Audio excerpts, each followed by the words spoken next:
और मुझे किताब लाया रोज़ा नमाज पढ़ने वाला, और मुझे रोज़ा नमाज मुझे वो बड़े का भी गोश्त खिलाने के लिए कहता था, तो मैं बोलती थी कि नहीं मैं हर काम करूँगी लेकिन बड़े का गोश्त कभी नहीं खा। उसके बाद 2 बार मेरे पेट में बच्चा है, फिर पैदा मरा हुआ और उसके बाद दोबारा अबॉर्शन भी कर। इस बात की अफसोस है कि कोई बलात्कार करके मुझे छोड़ दिया रहता तो मुझे सब्र हो जाता कि कोई बलात्कार किया, लेकिन इसने मुझे शादी के झांसा दे के छोड़ा। इस समय किसी हिंदू लड़की को किसी मुस्लिम लड़के से जब प्यार होता है तो हर हिंदू लड़की बोलती है कि मेरा अब्दुल ऐसा नहीं है। आप सुने होंगे, लेकिन वही अब्दुल कुछ दिन बाद उसके साथ ऐसा करता है कि उसका कभी 100 किसी फ्रिज में मिलता है, किसी डिफ्रीजर में मिलता है, कभी बोरे में मिलता है, कभी जंगल में मिलता है। तो ये जो है हिंदू और मुस्लिम का जो है मामला इस समय जोर पकड़ा हुआ है, और किस तरीके से हिंदू लड़की जो है मुस्लिम से शादी कर रही है और मुस्लिम लड़कियां जो हिंदू से, लेकिन कम चांस होता है। लेकिन एक मेरे साथ आप फ्रेम में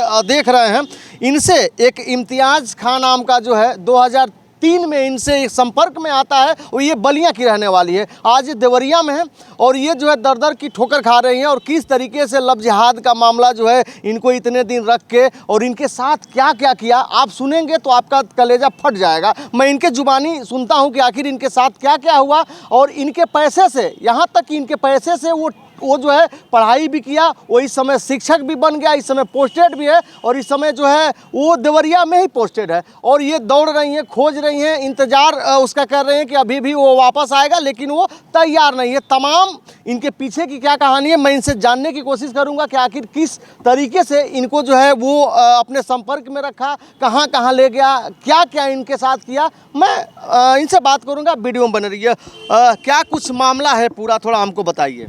मेरा नाम क्या है आप? मेरा नाम प्रेमलता है, मैं बलिया जिले की रहने वाली हूँ, और मेरे ही यहाँ का इम्तियाज खान लड़का है, और उसने मुझसे अपनी बातों में ले लिया। मुझे बोला कि तुम हिंदू, हम बोले उसे कि हम हिंदू लड़के, हम तुमसे शादी नहीं। प्यार मोहब्बत करने लगा। उसके घर वाला पहले उसको मारते भी थे कि हम हिंदू है, तुम उसके पास मत जाओ, लेकिन फिर भी वो आता था। जब आपसे संपर्क में वो आया था तो आपकी एज क्या रही होगी? मेरा एज वही करीब 15, 16, 17 ऐसे ही पूरा। मेरे पास मार्केट सीट उस समय बालिग नहीं थी, नाबालिग थी आप?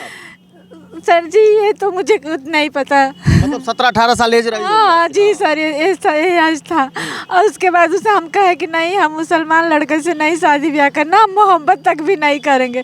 तो कहा कि लग रहा है कि तुम मुसलमान से बहुत नफरत करती, हम तुमको इतना प्यार देंगे, इतना, तुम्हारा न माँ है न बाप है, और कोई भी लड़का तुमको छेड़ेगा तो ऐसे छोड़ देगा। हम पढ़े लिखे हैं, हमारा नौकरी लग जाएगी, तुमको हम कहीं बाहर लेके चलेंगे, रहेंगे। हम कहते थे कि तुम्हारा माँ बाप भाई लोग तुमको मारता है, नहीं एक्सेप्ट हमको कर रहा है। तो कहता था कि कोई बात नहीं, नौकरी लग जाएगी तो हम घर में नहीं रहेंगे, तुमको लेके बाहर लेके चले जाएंगे, और तुम्हारे पास जो माँ बाप पैसा रखे हैं उससे हम लोग पढ़ लिख के नौकरी भी हम कर लेंगे। फिर वो इलाहाबाद लेके चला गया। तो वो जो है आपसे संपर्क में आने के कितने दिन बाद आपको जो है आपको लेके इलाहाबाद गया? कितने दिन बाद लेके गया? तुरंत ही करीब 1-2-4 महीना ऐसे ही, 2-4 महीने बाद इलाहाबाद लेके चला गया। जी। वहाँ क्या करता था इलाहाबाद? वहाँ कुछ नहीं, वो मेरे ही लिए गया कि मतलब चलो वहाँ पे हम ट्यूशन पढ़ाएंगे और नौकरी के भी तैयारी करेंगे, और घर वाले यहाँ उसको मारते थे तो यहाँ रोज पिटाई खा जाता था, और इलाहाबाद ले चलेंगे। और मेरा तो कोई था नहीं कि मैं इलाहाबाद जाती तो मुझे कोई ढूंढता या पकड़ता या कुछ भी करता। आपके माँ बाप नहीं थे? घर पे कौन था आपके? मेरा कोई नहीं था, मैं अकेले घर में रहती थी। माँ बाप आपके कहाँ थे? मर चुके थे। माँ बाप आपके मर चुके थे? जी मेरे माँ बाप मर चुके थे 2090 से पहले से, तो पिताजी, उसके बाद 2000 पहले से माँ मर चुकी थी। और उसके बाद फिर वो ले गया, और फिर एक कागज बनवा लिया कचहरी में, और ले जाके लिख के मुझसे साइन कराया। और बलिया में एक बहेरी है, वहाँ का एक लड़का उसका दोस्त है, वो भी वहाँ पढ़ता था, मुझे वो देखा भी था, तो वो उसका गवाह बन गया।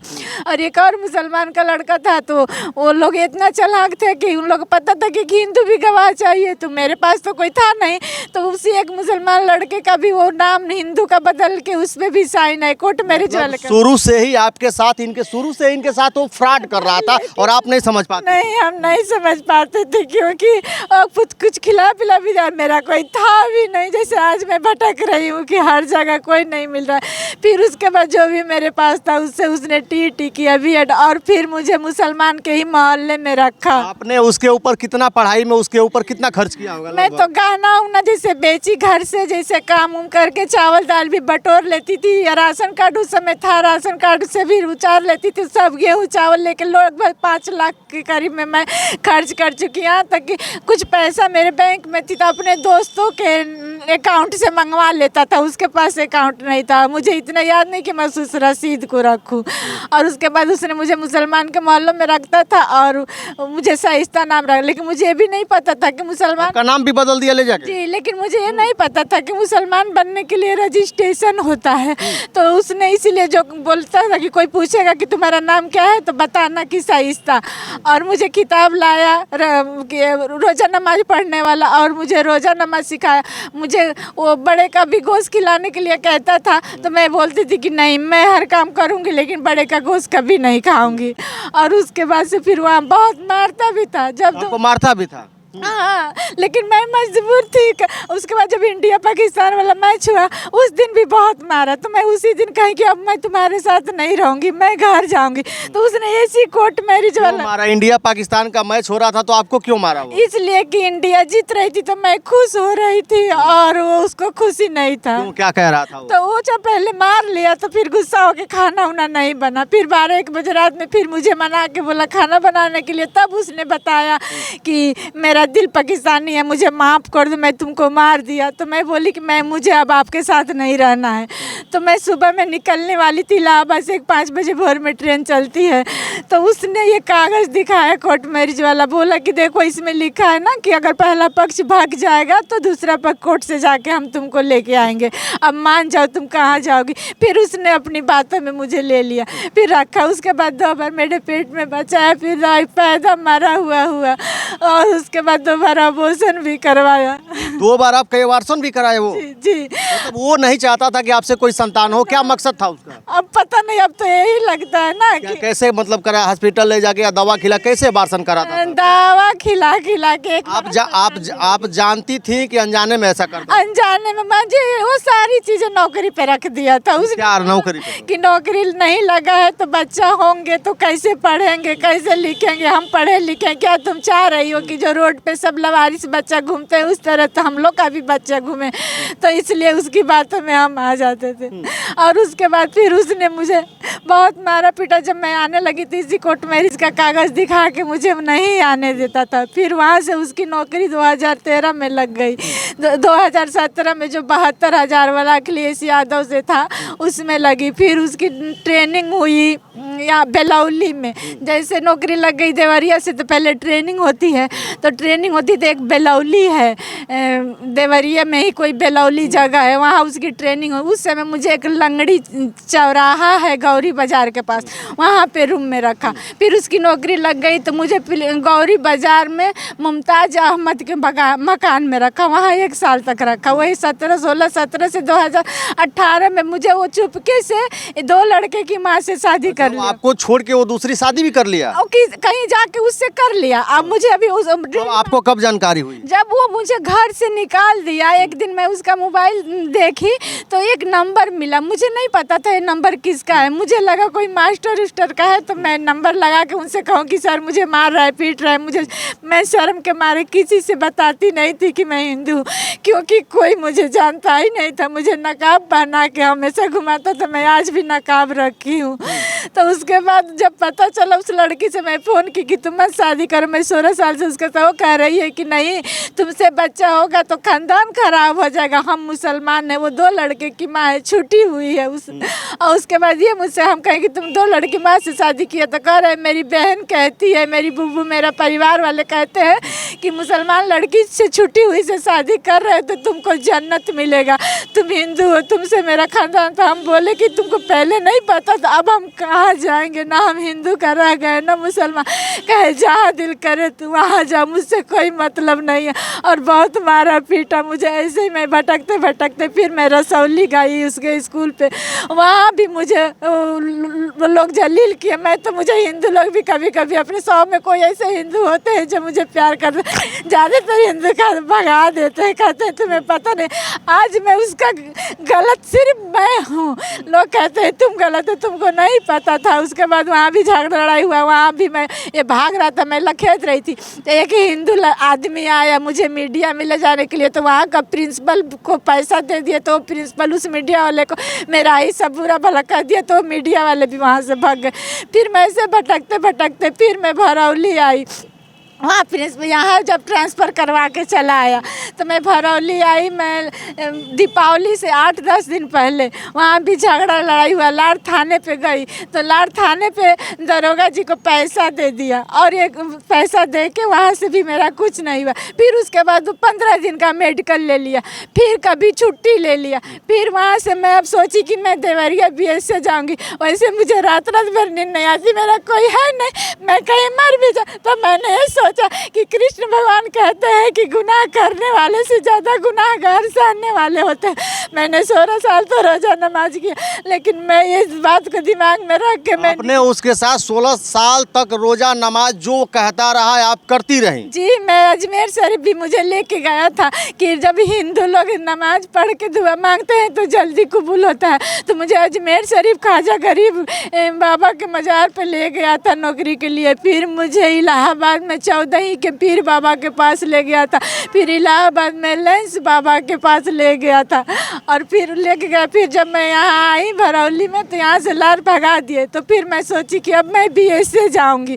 तो मैं BS से आई देवरिया में और फोटो उसका है मेरे पास, देख सकते हैं। ये फोटो है, ये मैं दिखा के कहीं कि मुझे BS से जाना है। जब मैं पहले तो शर्म से किसी से बताती नहीं थी कि मैं हिंदू, लेकिन अब सबसे बताती हूँ।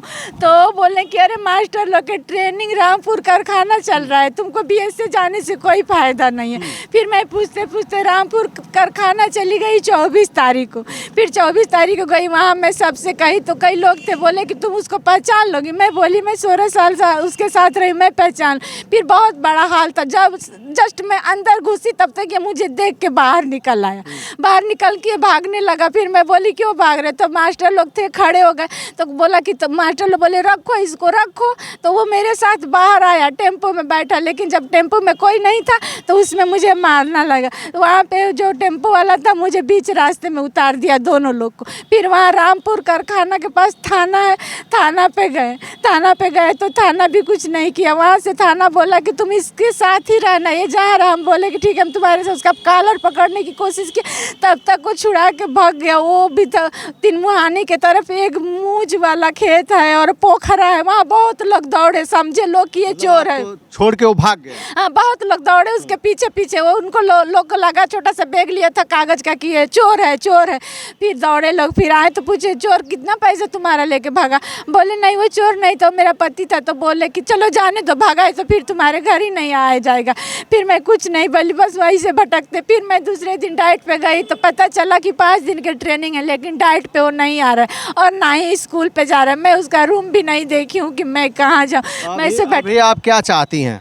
अभी मैं योगी जी के पास भी मैं गई थी 27 अक्टूबर को। तो योगी जी से मैं अपना कागज उनके हाथ में दी तो वो भी कहे योगी जी बोले जाओ, तुमको पता नहीं था कि वो मुसलमान है तो तुम क्यों शादी की, जाओ भोगो। तो मैंने योगी जी से कहा कि मैं जो गुनाह की उसका सजा भोग रही, अब मुझे इंसाफ दिला दीजिए। अगर मोदी जी भी होती तो मैं उनसे भी हाथ जोड़ कर, सभी लोग कहते हैं पूरा कि योगी मोदी मुसलमान के खिलाफ, लेकिन मुझे पूरा मुसलमान से कोई शिकायत नहीं है, मुझे सिर्फ इम्तियाज शिकायत है। मुझे इंसाफ दिला दे। और मैं रास्ते में जाती हूँ तो मुझे मुसलमान लोग चंदा भी दे देते हैं और कहते हैं कि तुम्हारे साथ गलत हुआ है, वो लड़का तुम्हारे साथ, अल्लाह उसका इंसाफ करेगा। और इसी तरह मैं भटक रही हूँ, मुझे पता न क्या करती हैं आप? खाती पीती कैसे हैं? कहाँ रहती हैं? मैं तो 2 दिन से ही स्टेशन पे हूँ। गर्मी तो कट गया, लेकिन अब मैं कहीं अस्थायी जगह ढूंढूंगी। आज मैं देवरिया BS से ही जाने वाली हूँ, लेकिन कोई मेरा एप्लीकेशन भी नहीं लिख रहा है। लोग कहते हैं कि बिना एप्लीकेशन के BS से भी श्रीवास्तव है, नाम मैं भूल रही हूँ, श्रीवास्तव जी भी नहीं सुनेंगी मेरा। शालिनी श्रीवास्तव है भी, वो BS की हेड है। आपने किसी अभी अपने यहाँ चाहे और कहीं मुकदमा उस पे किया, FIR किया है? जी, जब कहीं से नहीं, मैं कहीं से खेजड़ी थाने पे गई तो वो लोग उसी का साथ दे रहे हैं, क्योंकि उसका छोटा भाई इरशाद उर्फ टुनटुन है, वो सऊदीया दुबई के लिए पासपोर्ट बनाता है, तो इसके लिए सुने हैं कि एसपी डीएम सबसे उन लोग का जान पहचान रहता है, इसलिए वहाँ कुछ सुनवाई आपकी कहीं सुनवाई नहीं हो रही? नहीं। उसके बाद मैं फिर इलाहाबाद गई, कुछ लोग बताएं कि वहाँ राजापुर में रखा था तो वहीं सुनवाई होगी। फिर राजापुर में कैंट में गई तो एफआईआर हुआ, और एफआईआर पर जब पुलिस उसको रसौली आई पकड़ने तो पहले जाके सारा कागज अपना जो भी पढ़ा लिखा है, वो बहुत दिमागी वाला, जाके हाई कोर्ट से एस्टे ले लिया है। अच्छा, उसका डॉक्यूमेंट आपके पास है, जो भी उसके मार्कशीट हैं? हाँ, सब उसका नौकरी का जो ओरिजिनल डॉक्यूमेंट्स है, हाई स्कूल सब मेरे पास है। लेकिन उसने कभी मेरे ऊपर एफआईआर नहीं किया, क्योंकि उसको पता था ना कि एफआईआर करेगा तो लोग पूछेंगे तुम क्यों एफआईआर कर रहे हैं, और सब डॉक्यूमेंट्स उसके पास, पैसा सरकार तो उसको 90-80 हज़ार रुपया दे रहा है। और जो कलकत्ता में देखिए, मुझे इस बात की अफसोस है कि कोई बलात्कार करके मुझे छोड़ दिया रहता तो मुझे सबर हो जाता कि कोई बलात्कार किया है, लेकिन इसने मुझे शादी के झांसा दे के छोड़ा है, तो मुझे बहुत तकलीफ होता है। मैं मर जाती तो मुझे अच्छा था, लेकिन कैसे मरूँ? अगर मुझे कुछ होता है, मैं मर जाती, तो इसका पूरा इल्जाम इम्तियाज खान के पूरे परिवार पे जाएगा। उसका 5 भाई है, एक और भाई टीचर है, एक भाई सिंचाई विभाग में काम करता है, और वो कहता है कि हम 2 लड़के की माँ से शादी किए तो मुझे जन्नत मिलेगा, उसकी बहन कहती है। तो मैं चाहती हूँ कि योगी जी, मोदी जी मुझे इंसाफ दे। अब किस तरह इंसाफ मिलेगा ये वो जाने। आप अभी जो आपने किया, अब पछता रही हैं कि नहीं पछता रही? पछता रहे, मैं बहुत पछता रही। मैं चाहती हूँ कि जो भी हिंदू लड़की है वो कोई गलत काम न करे। मेरा तो माँ बाप नहीं था, मैं सुनती हूँ कि लोग भाग गए, तो माँ बाप रोके होंगे तभी ना भागती हैं, लेकिन मेरा तो कोई रोकने वाला भी नहीं था, कोई समझाने वाला। आज भी मैं कुछ नहीं, आप लोग वीडियो बना रहे। अब आप तो उम्र हो गई, चूंकि उम्र ज्यादा है, आपकी अनुभव होगा, जो लड़कियां देख रही हैं उनको कुछ कहना चाहेंगी? क्या कहेंगे जो लड़कियां देख रही हैं? यही कहेंगे कि किसी भी मुसलमान लड़के से आप लोग रिश्ता मत रखिएगा, हिंदू लड़के से भी मत रखिएगा। अगर रखिएगा तो बहुत सोच समझ के, क्योंकि आप लोग तो पढ़ी लिखी, मैं तो पढ़ी लिखी नहीं हूँ।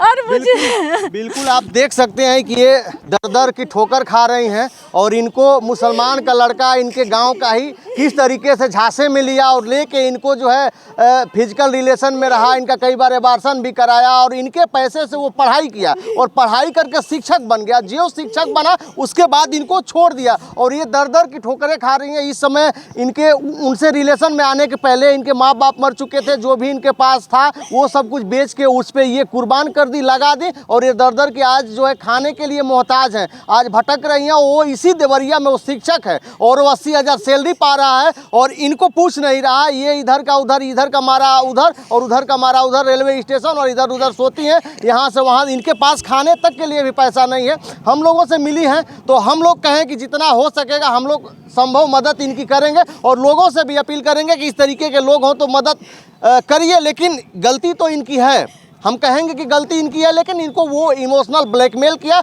और ब्लैकमेल करके इनके ऊपर जो है अत्याचार भी किया, मारा भी, पीटा भी, कई तरीके के कारनामे इनके साथ किया। तो मैं उस तरीके की जो बच्चियां हैं, चाहे किसी भी मजहब की हो, बिना माँ बाप के जो शादी करेगा, चूँकि इनके तो माँ बाप नहीं थे लेकिन माँ बाप हैं, अगर जो इस तरीके की लड़कियां कर रही हैं, चाहे किसी भी मजहब की हो, तो अक्सर 95% सक्सेस नहीं होता है, उसी तरह पछताएंगी और दर की ठोकरें खाएंगी। जब मेरा तो माँ बाप था नहीं, तो जब वो लीलावत, तो मैं सब अपना घर से सामान ले आई, लोटा थरिया कंबल, जो रिश्तेदार लोग थे तो उनको तो पता था मेरा, तो बाहर से कुल कंबल उम्बल सब कुछ देते थे, सब मैं उसको लेके दी। मेरे जैकेट टुकट देता था, सब मैं उसका पढ़ाई में 16 साल उसके सही। कितनी शर्म की बात है, 16 साल में एक दिन ऐसा भी रात नहीं होगा मुझे कहना नहीं चाहिए मैं उसके बॉडी में बिना तेल लगाए नहीं सोई होंगी। जिस दिन नहीं लगाते थे बोलता था कि तुम मुझसे प्यार नहीं। सारा बर्तन सामान कपड़ा लता उसी मकान में हमको भगा दिया, और सब सामान उठा के गाड़ी से अपने बहन के घर लेके चला गया। कोई पूछा कि कहाँ लेके जा रहे हो, तो अलग अलग इधर से जगह बताता था। सब सामान मेरे पास कुछ भी नहीं, उसके पास एक चम्मच तक नहीं था। देख सकते हैं इस महिला का दुख और दर्द, ये दर की ठोकरें खा रही हैं। बाकी आप क्या कहेंगे कमेंट में अपनी प्रतिक्रिया जरूर दर्ज करिएगा। अभी तक वीडियो वीडियो में बने रहने के लिए आपको बहुत बहुत धन्यवाद। नमस्कार। कह रहे हैं कि मुझे मुसलमान लोग से कोई शिकायत नहीं है, बस इस इंसान से शिकायत। मैं अभी जाती तो मुझे मुसलमान लोग चंदा भी दे देते हैं कि नहीं तुम लड़ो, तुम्हारे साथ गलत हुआ है, तुम लड़ो। अभी देवरिया से मैं रामपुर जा रही थी तो 2 मुसलमान लोग मुझे 200 रुपया दिए। कहे कि नहीं ऑटो वाले मुसलमान थे तो मुझसे भाड़ा नहीं लिए। कहे कि तुम हार मत मानना, लड़ना, तुम्हारे साथ इंसाफ अल्लाह भी करेंगे, भगवान भी करेंगे कि तुम गलत नहीं हो। कृष्ण भगवान कहे कि गुनाह करने वाले से ज़्यादा गुनाहगार सहने वाले होते हैं।